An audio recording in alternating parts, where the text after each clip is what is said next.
नमस्कार, बहुत स्वागत है आपका। आप देख रहे हैं हमारी खास पेशकश 2022 की बिसात। मैं हूं आपके साथ शिल्पा तोमर। भारत में चुनाव को लोकतांत्रिक पर्व कहा जाता है।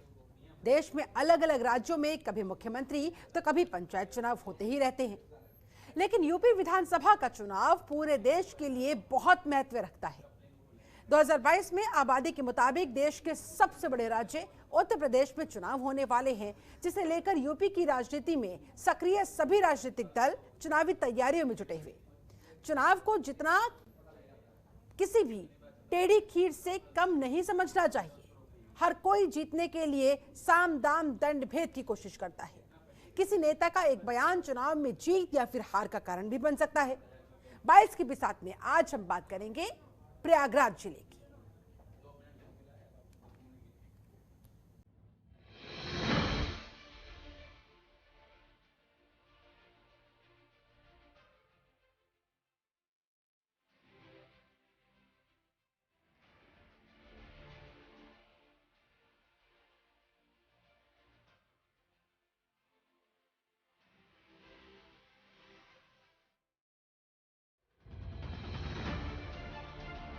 पूरे देश में संगम नगरी के नाम से विख्यात प्रयागराज का जितना धार्मिक महत्व है, उतनी ही उसकी राजनीतिक पहचान भी है। लोग इसे पंडित जवाहरलाल नेहरू की जन्मस्थली और लाल बहादुर शास्त्री की कर्मस्थली को लोग संगम नगरी भी कहकर पुकारते हैं। प्रयागराज का संसदीय क्षेत्र 1952 के चुनावों से पहले बने उत्तर प्रदेश राज्य के 80 लोकसभा क्षेत्रों में से एक है। प्रयागराज जिले में 12 विधानसभा क्षेत्र हैं। 3 नदियों के संगम पर स्थित है प्रयागराज। प्रयागराज जिले का प्रशासनिक मुख्यालय प्रयागराज शहर में स्थित है। ये गंगा, यमुना और सरस्वती नदियों के संगम पर स्थित है, जो इसे हिंदुओं के लिए एक पवित्र शहर बनाती है। ये शहर 98 मीटर की औसत ऊंचाई पर स्थित है और 5424 वर्ग किलोमीटर के क्षेत्र में फैला हुआ है। हिंदी प्रयागराज की आधिकारिक भाषा है, जिसमें अवधी और खारी बोली निवासियों द्वारा व्यापक रूप से बोली जाती है।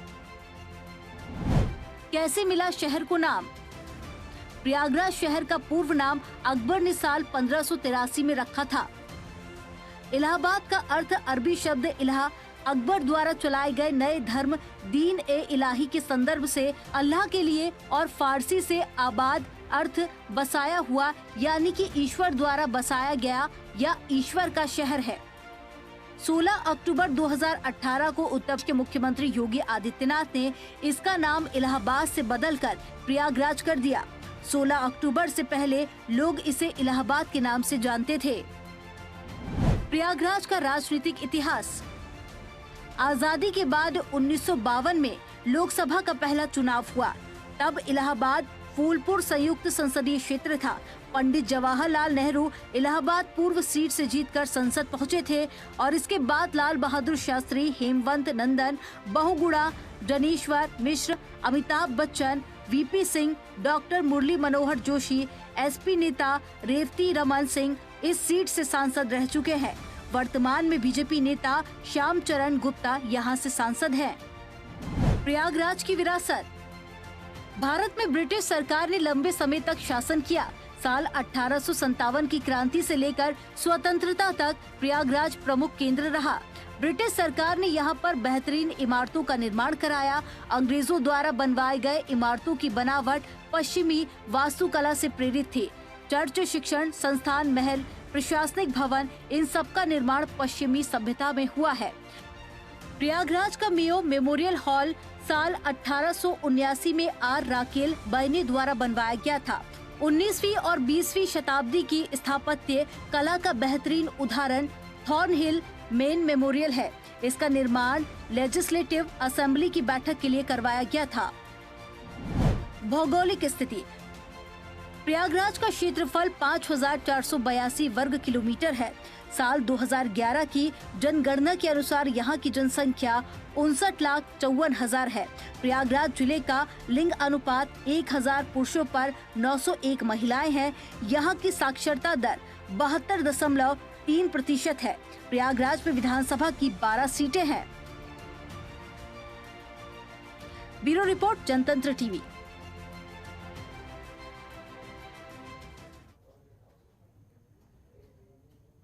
यानी कि पूरे देश में संगम नगरी के नाम से विख्यात प्रयागराज का जितना धार्मिक महत्व है, उतनी ही उसकी राजनीतिक पहचान भी है।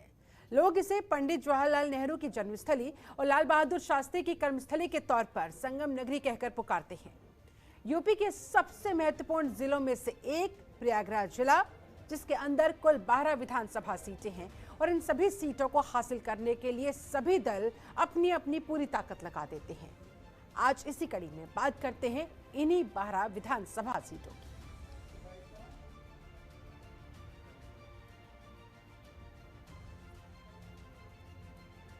प्रयागराज की 12 विधानसभा सीटों पर 2012 के विधानसभा चुनाव में बीजेपी को कोई जीत हासिल नहीं हो सकी थी, लेकिन 2017 में भाजपा शून्य से शिखर तक पहुंच पाई। यह लंबा सफर भाजपा ने तय किया। इस विधानसभा चुनाव में भाजपा को 8 सीट, जबकि सहयोगी पार्टी अपना दल को 1 सीट पर जीत मिली। इसी तरह से 12 विधानसभा सीटों में बीजेपी और सहयोगी दल को मिलाकर 9 सीटें मिली, जबकि 2 सीट पर बसपा को जीत मिली तो 1 सीट समाजवादी पार्टी के खाते में गई।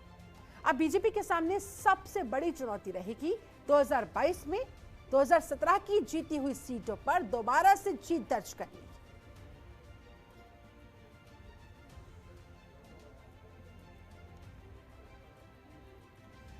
साल 2017 में जहां प्रयागराज में बीजेपी की आंधी चली थी, वहीं 2012 में बीजेपी का यहां पर खाता तक नहीं खुल सका था।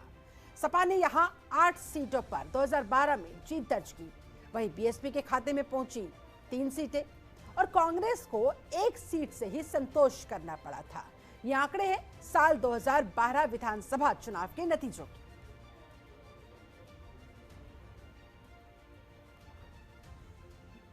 लेकिन साल 2017 में परिस्थिति पूरी तरह से बदल गई। 17 में इस विधानसभा सीट से बीजेपी के विक्रमजीत मौर्य जीत हासिल कर पाए। उन्होंने समाजवादी पार्टी के अंसार अहमद को हराया। इस चुनाव में बीजेपी प्रत्याशी ने मात्र 5296 मतों के अंतर से जीत दर्ज की, यानी कि कांटे की टक्कर तकरीबन थी यहां, लेकिन अंततः जीत नसीब हुई बीजेपी प्रत्याशी को।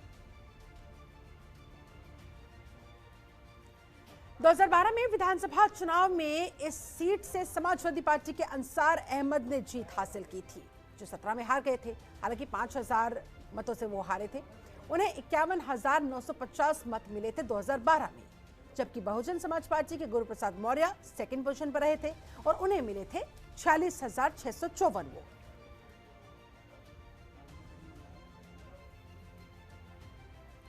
इलाहाबाद जिले की फाफामऊ विधानसभा सीट की अब बात करते हैं, जिसका नाम कई बार बदला। पहली बार 1951 में सोराव दक्षिण के नाम से ये विधानसभा सीट जानी जाती थी, लेकिन 1957 में सोराव पश्चिम के नाम पर हो गई। 1962 से 1969 तक कोड़िहार और 1974 में परिसीमन के बाद इसका नाम हो गया नवाबगंज। चुनावी इतिहास के 16 चुनाव में सबसे ज्यादा कांग्रेस प्रत्याशियों की इस सीट पर जीत हुई। इस विधानसभा सीट से बहुजन समाज पार्टी के 3 प्रत्याशी चुने गए। वहीं अभी तक लोकदल और अपना दल को बस एक बार ही मौका मिला है। प्रयागराज उत्तर प्रदेश का सबसे ज्यादा विधानसभा वाला जिला है। यहां पर कुल 12 विधानसभा सीटें हैं। फाफामऊ विधानसभा सीट पर पहली बार राम मंदिर की लहर में साल 1991 में भारतीय जनता पार्टी यानी कि बीजेपी ने सीट पर जीत दर्ज की थी। फिर साल 2012 में परिसीमन के बाद फाफामऊ नाम से विधानसभा सीट अस्तित्व में आई और इस सीट पर अब तक 2 बार विधानसभा चुनाव हुए हैं।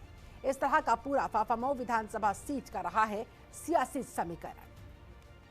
कई बार इस सीट का नाम बदला गया, कभी 51 में, कभी 62 से 69 तक के बीच कोड़िहार के नाम से जाना जाता था, तो वहीं 74 में इसका नाम नवाबगंज कर दिया गया। चुनावी इतिहास के अगर परिप्रेक्ष्य में बात की जाए तो 16 बार सबसे ज्यादा यहां पर कांग्रेस पार्टी के प्रत्याशी की जीत हुई है, यानी कि कांग्रेस का अच्छा खासा दबदबा इस सीट पर माना जाता रहा।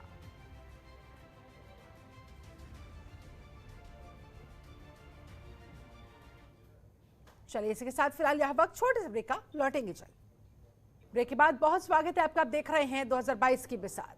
चलिए अब आगे बढ़ते हैं और अब बात करते हैं सोराव विधानसभा सीट की। साल 2017 के विधानसभा चुनाव में सोराव विधानसभा सीट पर अपना दल ने जीत दर्ज की थी। सोराव विधानसभा सीट बेहद महत्वपूर्ण सीट। इस सीट से अपना दल के प्रत्याशी जमुना प्रसाद को लगभग 17,000 वोटों से जीत हासिल हुई थी। सोराव से अपना दल के प्रत्याशी को कुल 77,814 वोट प्राप्त हुए थे। इसके साथ ही बसपा की प्रत्याशी गीता देवी के हाथ यहां मायूसी लगी। उन्हें कुल 60,000 वोट ही हासिल हो पाए थे और इस तरह से उन्हें हार का सामना करना पड़ा।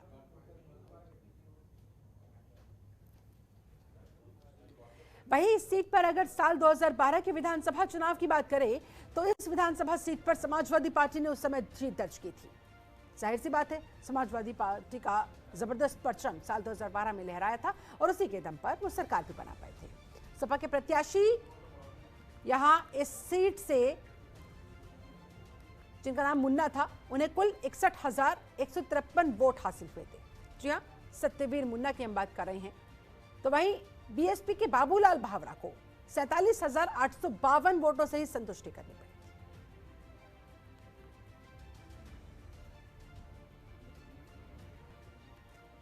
उधर साल 2017 के आंकड़ों के मुताबिक सोराव विधानसभा सीट पर लगभग 2,70,000 मतदाता हैं, जिनमें से तकरीबन 1,42,000 मतदाता पुरुष हैं, तो वहीं 1,28,000 मतदाता महिलाएं हैं। वहीं अगर इस सीट की जातीय समीकरण की बात करें तो यहां पर 1,00,000 पासी, 60,000 यादव, 50,000 ब्राह्मण और 30,000 के तकरीबन मौर्य समुदाय के लोग शामिल हैं। इस तरह का ये सोराव विधानसभा सीट का है पूरा सियासी समीकरण। 2017 के आंकड़ों के मुताबिक लगभग 2,70,000 टोटल मतदाता यहां पर, जिनमें से 1,42,000 मतदाता पुरुष हैं और महिला मतदाताओं की संख्या यहां पर है 1,28,000, यानी कि ज्यादा फासला है नहीं। इसलिए पुरुष हो या फिर महिला मतदाता दोनों ही बहुत महत्वपूर्ण। जातीय समीकरण की बात करें तो यहाँ पर 1,00,000 तकरीबन पासी समुदाय के लोग आते हैं, 60,000 यादव, 50,000 ब्राह्मण और 30,000 मौर्य हैं।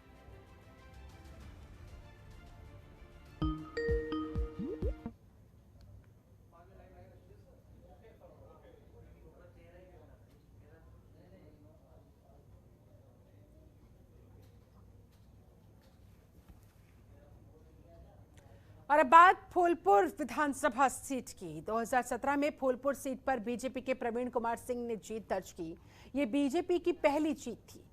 इससे पहले इस सीट पर बीजेपी कभी कोई जीत दर्ज ही नहीं कर पाई थी।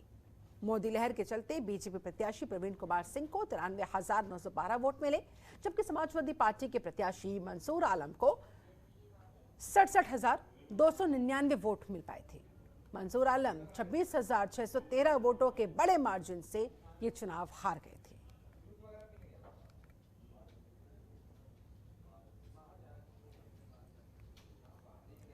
सोलहवीं विधानसभा चुनाव में समाजवादी पार्टी के सैयद अहमद ने बीएसपी के प्रवीण पटेल को हराया था।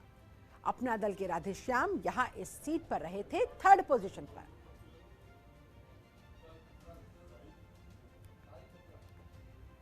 प्रयागराज विधानसभा सीट एक वीआईपी सीट के तौर पर जानी जाती है। आजादी के बाद यह सीट नेहरू परिवार की सीट मानी जाती रही। आजादी के बाद से ही इस सीट पर 1952 से लेकर 1962 तक देश के पहले प्रधानमंत्री जवाहरलाल नेहरू का कब्जा रहा। उसके बाद उनकी बहन विजय लक्ष्मी पंडित ने इस सीट का प्रतिनिधित्व किया।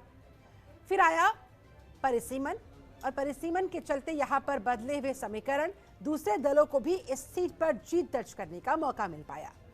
इस विधानसभा सीट पर बीजेपी 2017 में पहली बार अपनी उपस्थिति दर्ज करा सकी, जीत हासिल कर सकी। इससे पहले भारतीय पार्टी इस सीट पर 1991 और 1993 में दूसरे स्थान पर रही थी, हालांकि जीत कभी नहीं पाई थी। जीती पहली बार मोदी लहर में 2017 में। वहीं बात करें 1979 की, तो पहली बार इस सीट पर बहुजन समाज पार्टी के रमाकांत ने जीत दर्ज की, यानी कि बसपा का भी खाता यहां पर खुला 1979 में। फिर साल आया 1991 का, जब जनता दल ने इस सीट पर अपने कब्जा जमाया। जनता दल के विधायक रमाकांत यादव 1993 में समाजवादी पार्टी का दामन थामे और सीट से फिर वो विजयी हुए। इस तरह से ये पूरा फूलपुर विधानसभा सीट का रहा सियासी समीकरण। काफी अप्स एंड डाउन्स इस सीट पर यहां इस विधानसभा में लोगों ने देखे।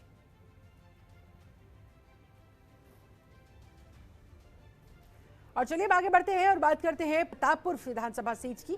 साल 2017 के विधानसभा चुनाव में इस सीट पर बीएसपी की जीत हुई थी। यहां से बीएसपी के विधायक मोहम्मद मुस्तफा सिद्दीकी को लगभग 2000 वोटों से जीत प्राप्त हुई थी।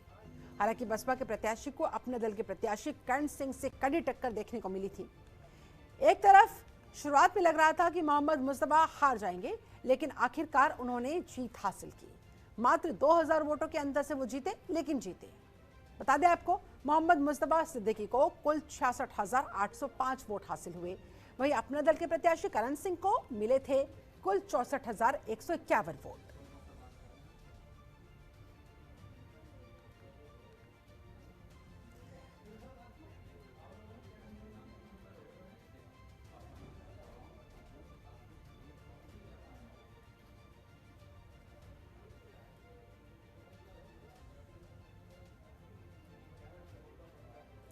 वहीं अगर साल 2012 के चुनाव की करें तो इस विधानसभा सीट से समाजवादी पार्टी ने जीत हासिल की थी। इस सीट से सपा के विजया यादव जीते थे।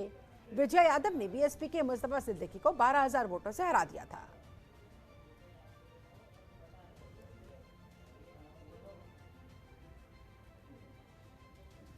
और चलिए अब बात करते हैं इस विधानसभा सीट के इतिहास के बारे में।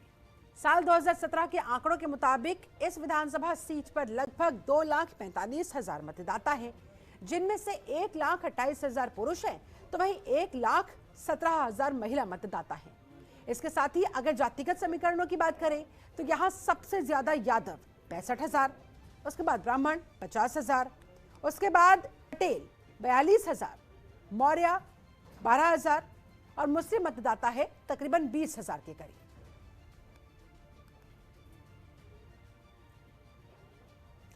और चलिए आगे बढ़ते हैं, अब बात करते हैं अगली विधानसभा सीट की, जो है हंडिया सीट।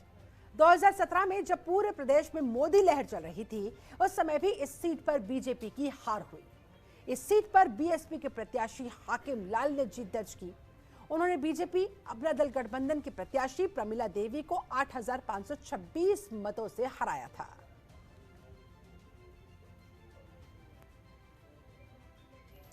वहीं 2012 में हुए विधानसभा चुनाव में समाजवादी पार्टी के महेश नारायण सिंह ने दूसरी जीत दर्ज की। उन्होंने राकेश थर त्रिपाठी को 45,000 वोटों से हराया था।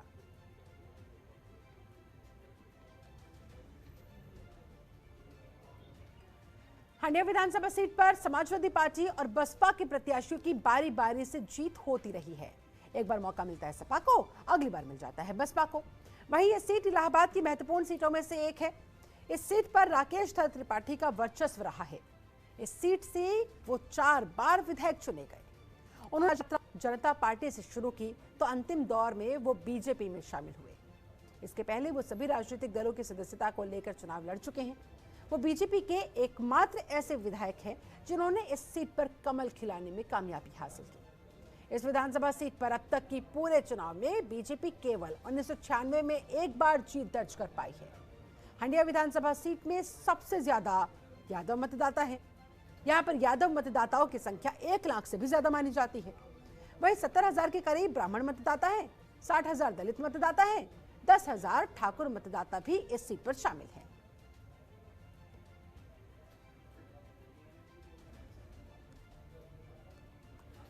तो 2017 विधानसभा चुनाव में बीजेपी ने उदय भान करवरिया की पत्नी नीलम करवरिया को अपना प्रत्याशी घोषित किया।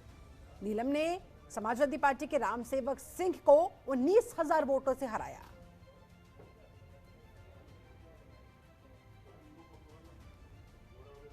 वहीं साल 2012 में हुए विधानसभा चुनाव में समाजवादी पार्टी के गिरीश चंद्र ने जीत दर्ज की। गिरीश चंद्र ने बीएसपी आनंद कुमार को 740 वोटों के कम मार्जिन से हराया, लेकिन हराया।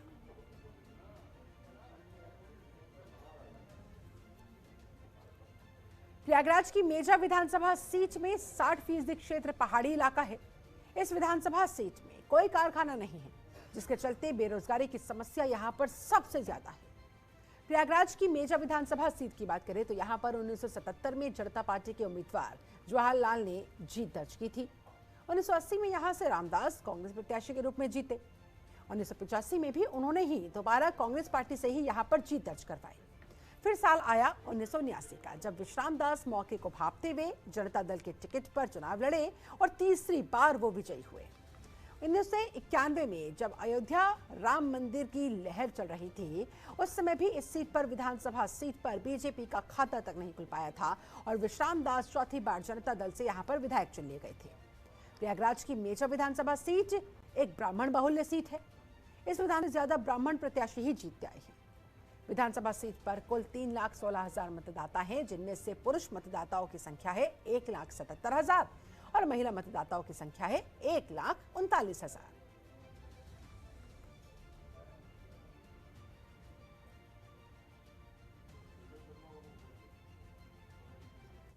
तो आज बात हुई प्रयागराज जिले की 12 विधानसभा सीटों में से 6 विधानसभा सीटों की। बाकी की सीटों की कल होगी बात। चलिए इसी के साथ मुझे दीजिए इजाजत। नमस्कार। खबरों के निष्पक्ष विश्लेषण के लिए सब्सक्राइब करें Jantantra TV and press the bell icon. Never miss any update.